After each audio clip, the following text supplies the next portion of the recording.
Bonjour à tous. Aujourd'hui, je voudrais vous parler de 3 petites histoires qui font que Monaco semble oublier que le monde autour change. La première histoire, je suis au Laos, à Botem. Le chauffeur, un des vieux qui parle encore français, me dit « Oh, il y en a marre des Chinois, il y a des Chinois partout. » Ah bon? Je regarde et je me rends compte que les Chinois qui créent une nouvelle route de la soie, la première étape est de créer un casino. Quelque temps après, je vogue sur le Yangtze et pour la première fois, il n'y a quasiment pas de touristes. Je suis très étonné. Bien sûr, les 3 gorges sont moins attrayantes maintenant qu'il y a le barrage. Mais néanmoins, le bateau est plein. Il y a des Chinois partout. Et dans chaque chambre, il y a un casino.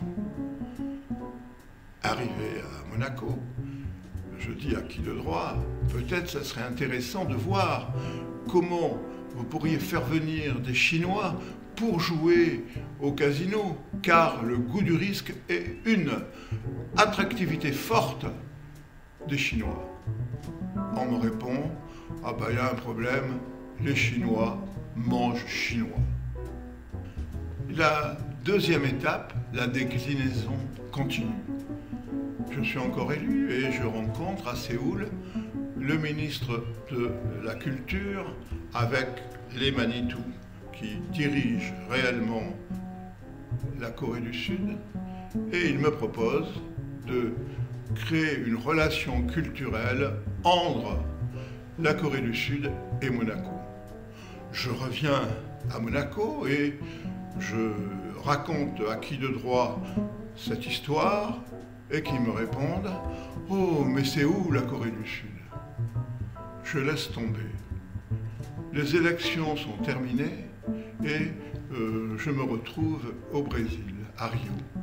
Et là, je reçois un appel de la Corée qui me dit « Mais enfin, il faudrait relancer le projet. » Et alors je dis « Je ne suis plus en charge, mais faites-moi un dossier et comme ça, je le donnerai à qui de droit. » Quelque temps après, le dossier arrive, je le donne à qui de droit, à Monaco évidemment.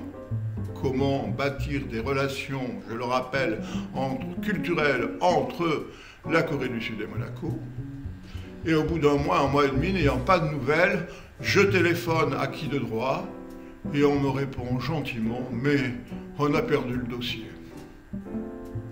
La troisième étape, la déclinaison, va-t-elle continuer? J'apprends avec stupeur qu'à l'occasion d'une éventuelle fusion entre Monaco Info et TV Monaco, on va supprimer la liaison avec TV5 Monde.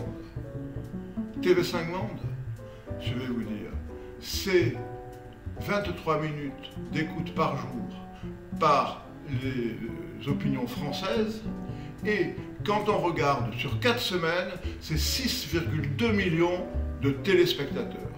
Alors quand on continue à se couper de ça, c'est un risque énorme.